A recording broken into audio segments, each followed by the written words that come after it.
Bendiciones a todos, Dios los bendiga. Bueno, como lo dijimos ayer, muy atentos en los estudios devocionales de esta semana. Recuerden que estábamos comenzando una serie de estudios acerca de la santidad de Dios. El título de hoy es Dios es santo, santo, santo. En Isaías capítulo 6, desde el verso 1 hasta el 8 dice: en el año que murió el rey Usías, vi yo al Señor sentado sobre un trono alto y sublime, y sus faldas llenaban el templo. Por encima de él había serafines, y cada uno tenía 6 alas. Con 2 cubrían sus rostros, con 2 cubrían sus pies, y con 2 volaban. Y el uno al otro daban voces diciendo: Santo, santo, santo, Jehová de los ejércitos. Toda la tierra está llena de su gloria. Y los quiciales de las puertas se estremecieron con la voz del que clamaba, y la casa se llenó de humo. Entonces dije: ay de mí, que soy muerto, porque siendo hombre inmundo de labios y habitando en medio de pueblo que tiene labios inmundos, han visto mis ojos al Rey, Jehová de los ejércitos. Y voló hacia mí uno de los serafines, teniendo en su mano un carbón encendido, tomado del altar con unas tenazas. Y tocando con él sobre mi boca, dijo: he aquí que esto tocó tus labios, y es quitada tu culpa, y limpio tu pecado. Después oí la voz del Señor que decía: ¿a quién enviaré? ¿Y quién irá por nosotros? Entonces respondí yo: heme aquí, envíame a mí. El profeta del Antiguo Testamento, Isaías, era un hombre solitario, o más bien todos los profetas del Antiguo Testamento.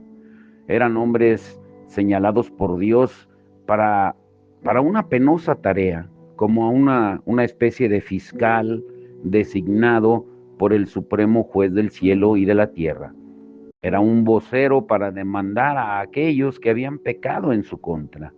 El profeta no era un filósofo que escribía para promover discusiones, ni era un escritor que componía dramas para entretener a la gente. Él era un mensajero, un heraldo del Rey del cielo. Con sus anuncios venían las palabras: así dice el Señor. La historia de los profetas se lee como un libro de mártires y suena como un reporte de las víctimas de la Tercera División en la Segunda Guerra Mundial. El promedio de su vida era como el de un teniente del ejército en combate.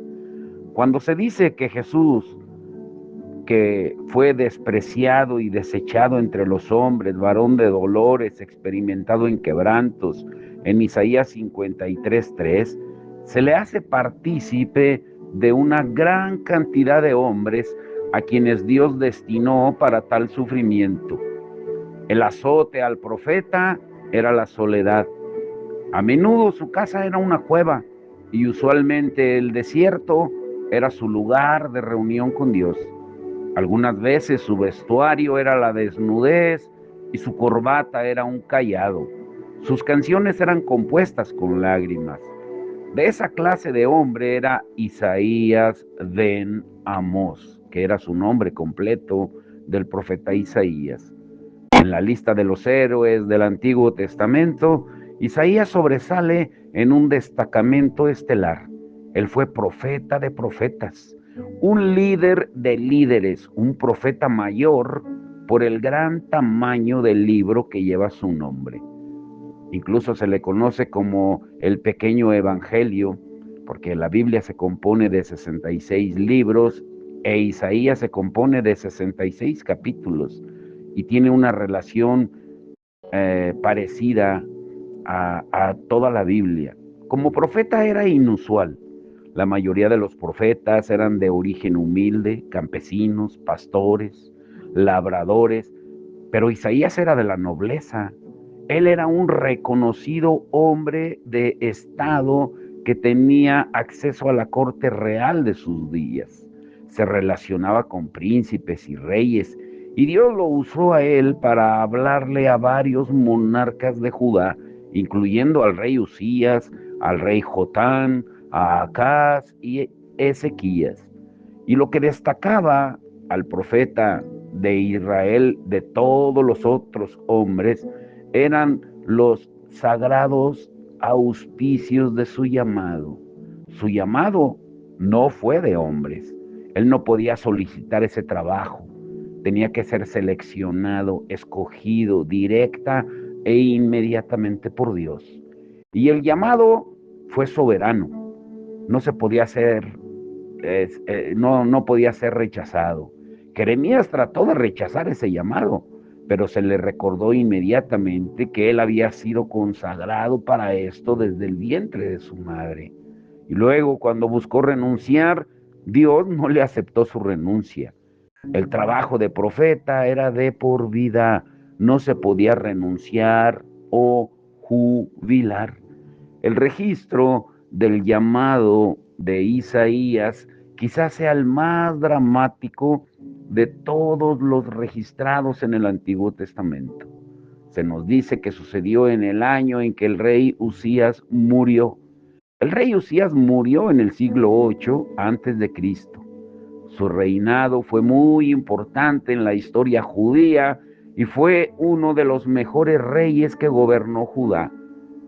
Tal vez no fue un David, pero tampoco fue señalado por la corrupción que caracterizó a los reyes del norte como Acab. Usías ascendió al trono cuando tenía 16 años y reinó en Jerusalén por 52 años. 52 años. Escuche bien. La Biblia nos dice que Usías comenzó su reinado piadosamente, haciendo lo que era recto ante los ojos de Jehová. Así lo dice en Segunda de Crónicas 26:4. Él buscó a Dios y fue bendecido. Venció a los filisteos y a otras naciones en batalla. Edificó torres en Jerusalén y fortaleció sus murallas. Abrió grandes pozos en el desierto y estimuló un gran crecimiento en la agricultura nacional. Y también restauró el poder militar de Judá hasta un nivel casi tan alto como en los días de David. La mayoría de su vida de Usías fue conocida como un rey grande y amado. Sin embargo, la historia de Usías terminó tristemente. Sus últimos días fueron como los de los trágicos héroes de las novelas de Shakespeare. Su carrera se deterioró por el pecado del orgullo.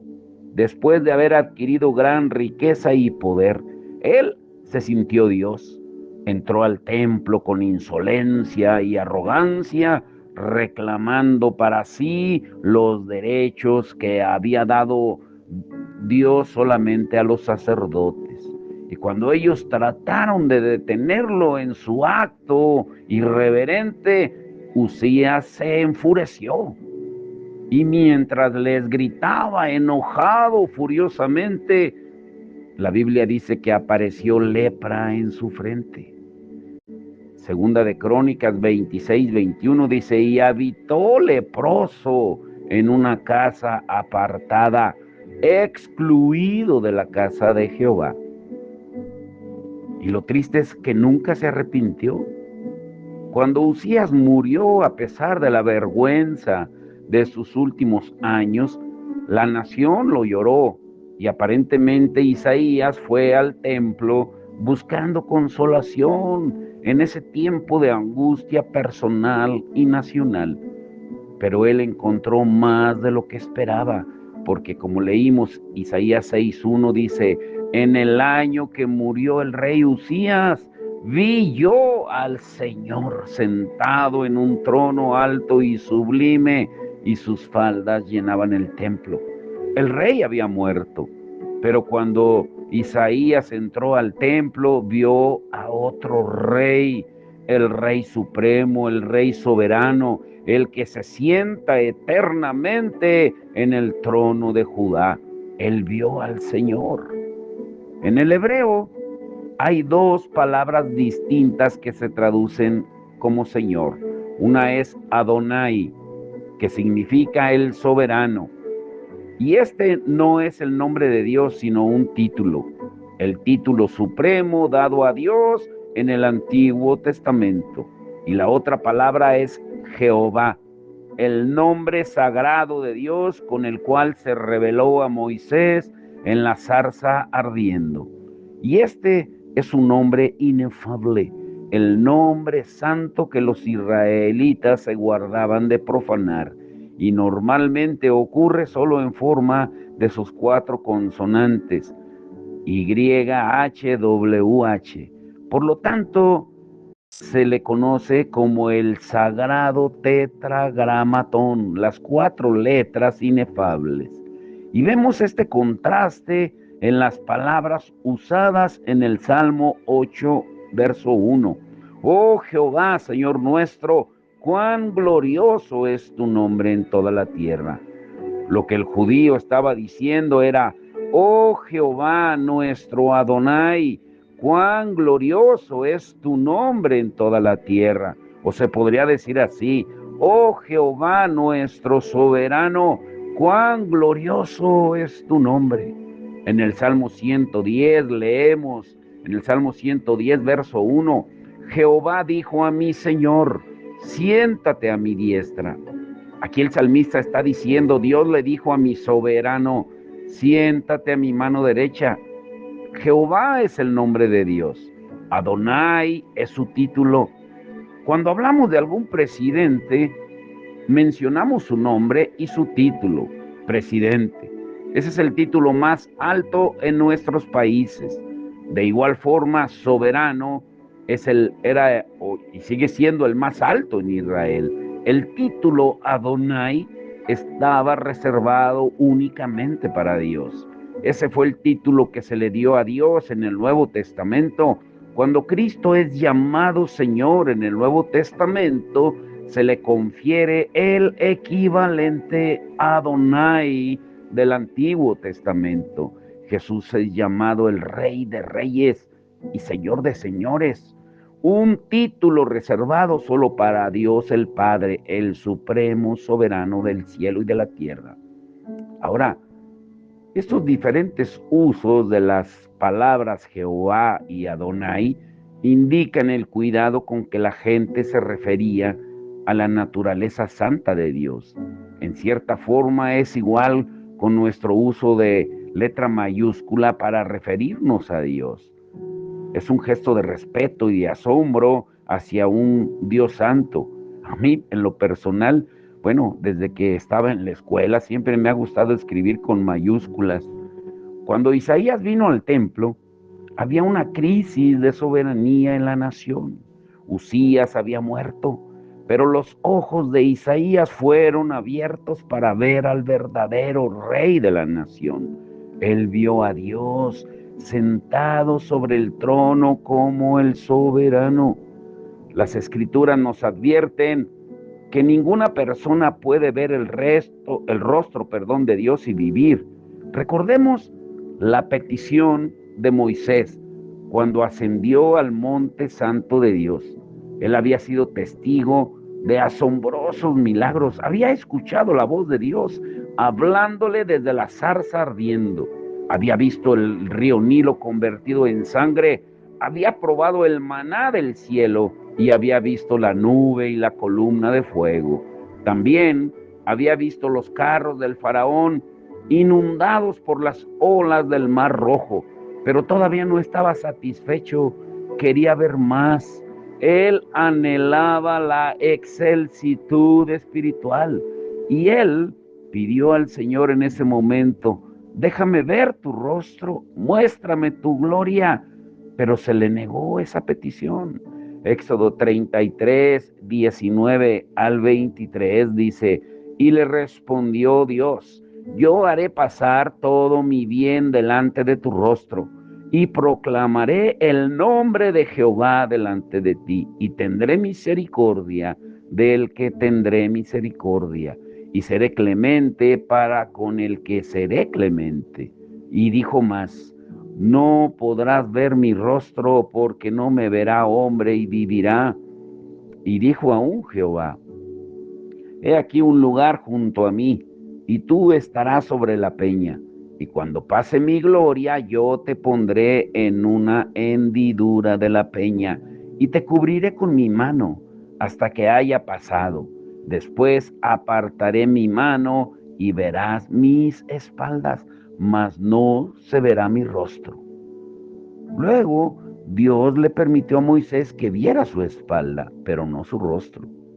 Cuando Moisés regresó del monte, dice la Biblia que su rostro resplandecía.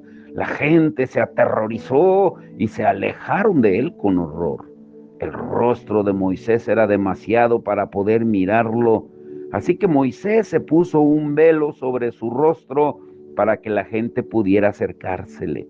Esta experiencia de terror se manifestó en el rostro de un hombre que estuvo tan cerca de Dios que ahora reflejaba su gloria.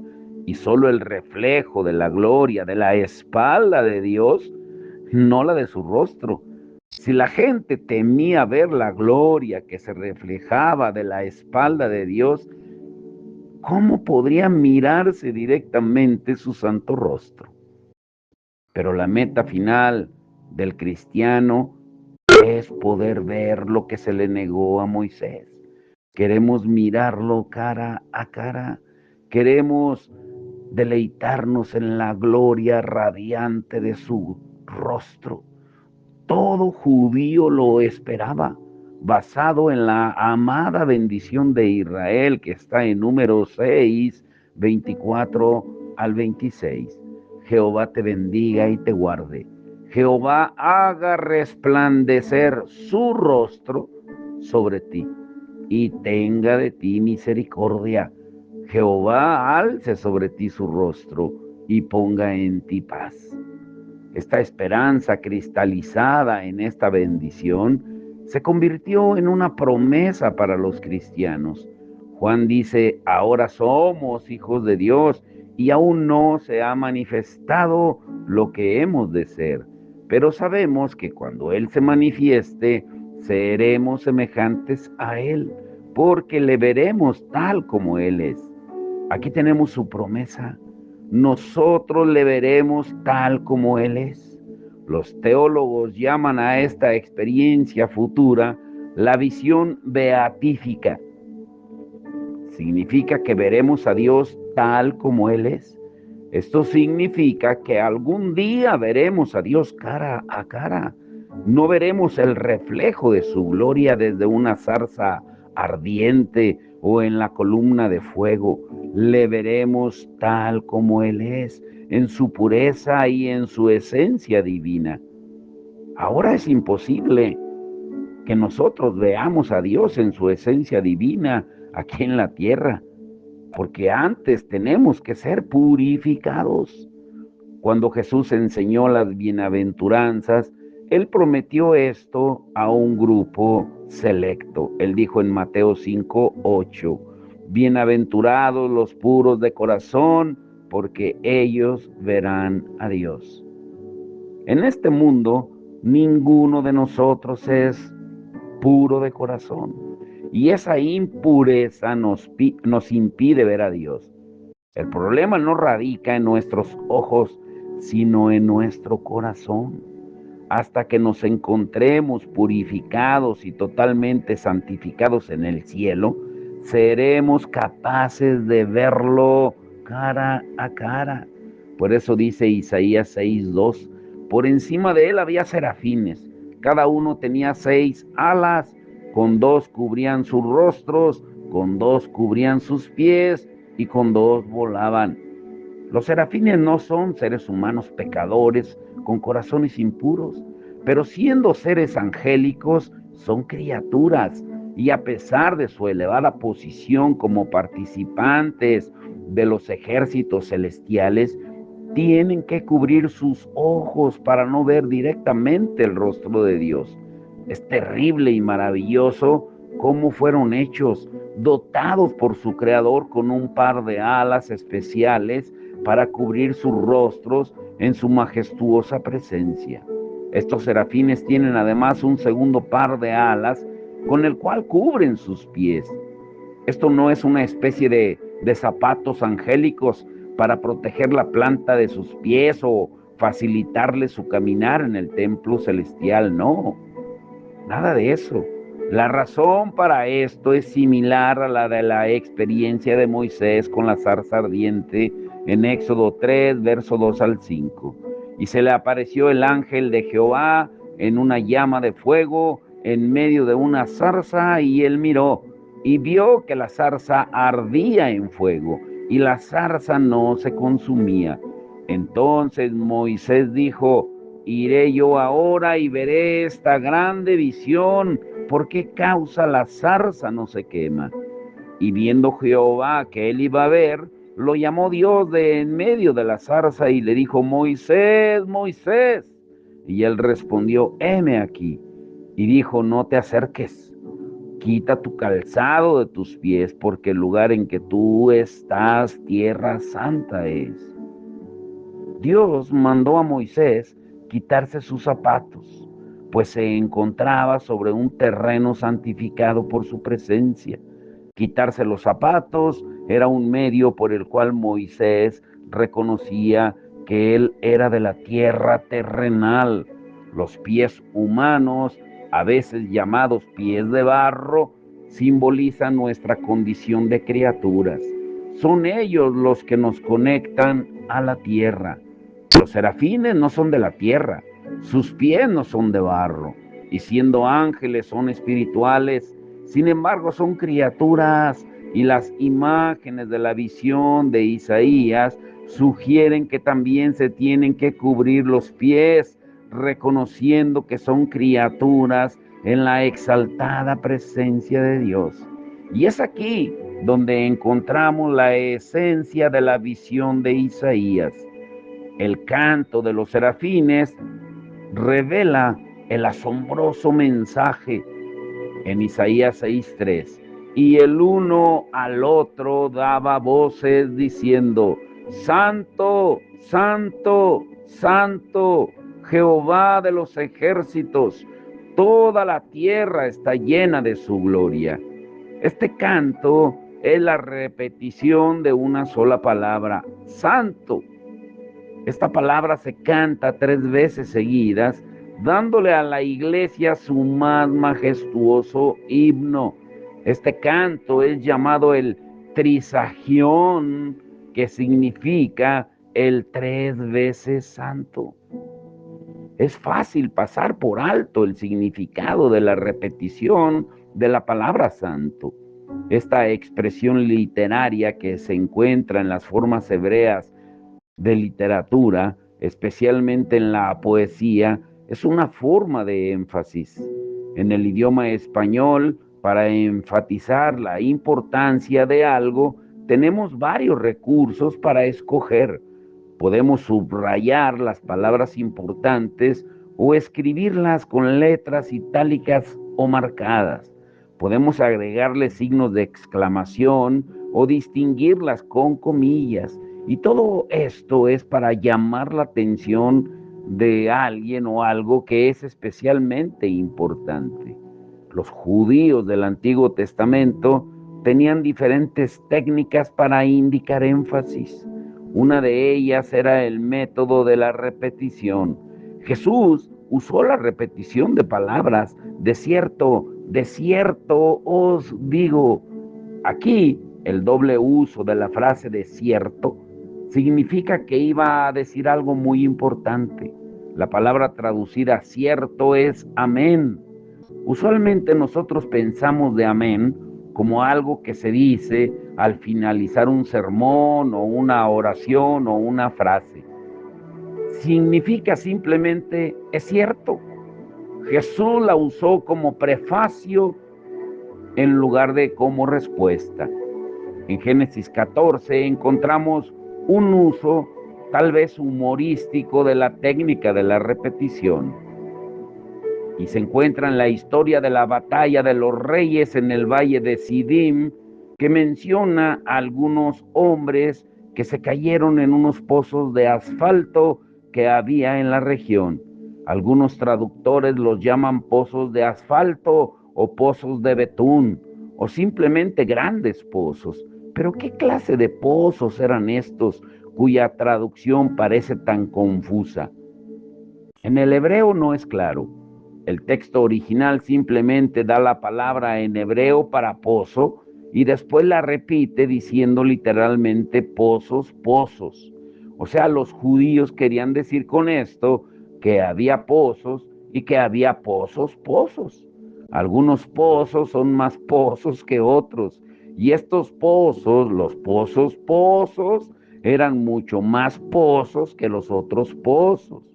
Una cosa es caer en un pozo, pero si uno cae en un pozo, entonces está en graves problemas.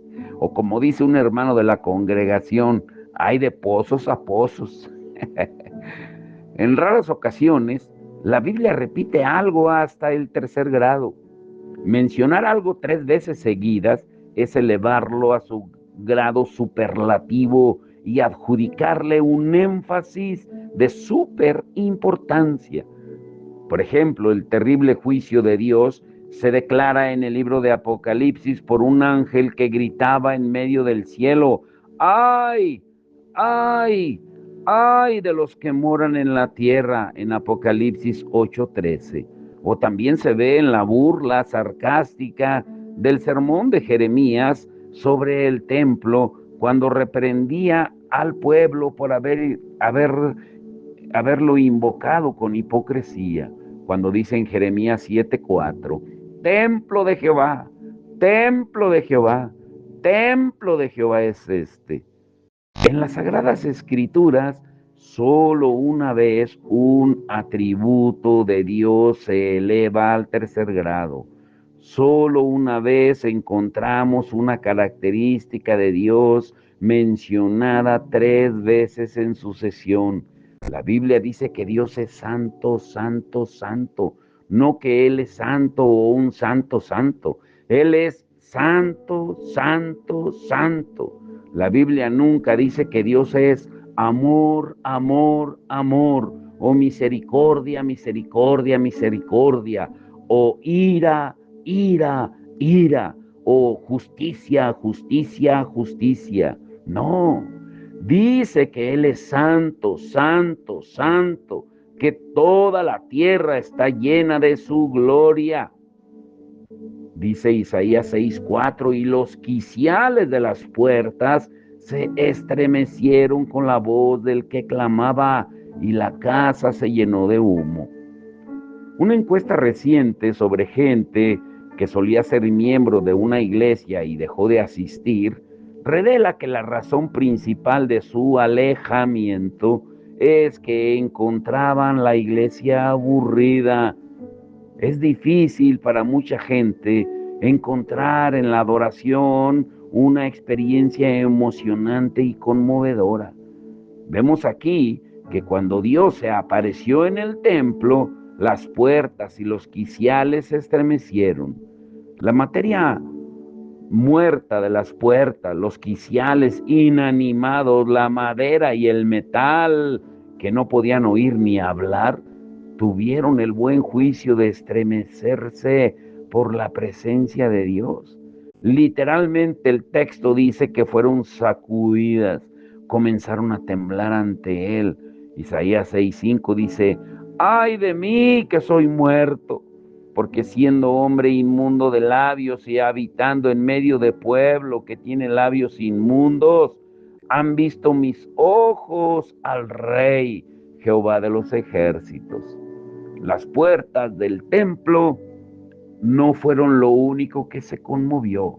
Lo que más tembló en aquel edificio fue el cuerpo de Isaías, cuando él vio al Dios viviente, el monarca reinante del universo, desplegado ante sus ojos en toda su santidad, y exclamó: ¡ay de mí! Ahora te quiero dejar con esto por hoy. Mañana vamos a concluir este estudio maravilloso.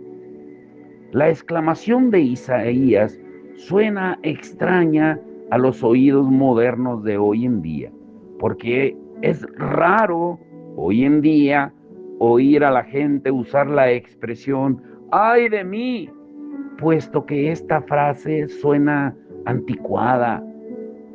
Algunos traductores modernos prefieren sustituirla. Y esto es un error serio. La expresión ¡ay de mí! Es crucialmente bíblica y no podemos permitirnos ignorarla. Tiene un significado especial. Te quiero dejar con esto.